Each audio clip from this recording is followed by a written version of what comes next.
Hello বন্ধুরা, আমার খাওয়া দাওয়া চ্যানেলে তোমাদের সবাইকে ওয়েলকাম। আজকে দেখাবো চিচিঙ্গে আলু চিংড়ি মাছ দিয়ে একটা দারুণ রেসিপি। সাধারণ মধ্যবিত্ত পরিবারের সাধারণ যে খাওয়া দাওয়াগুলো হয় সেটাই আমি তোমাদের সামনে তুলে ধরি। দেখো, এখানে চিংড়ি মাছটা ভেজে নিয়েছি।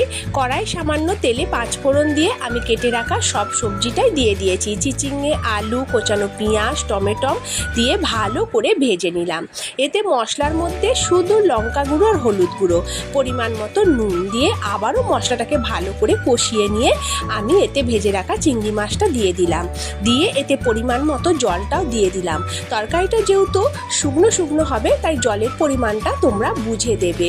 এরপর এটাকে ঢাকনা দিয়ে রেখে দেবো যতক্ষণ না আলু আর চিচিঙ্গে সেদ্ধ হয়।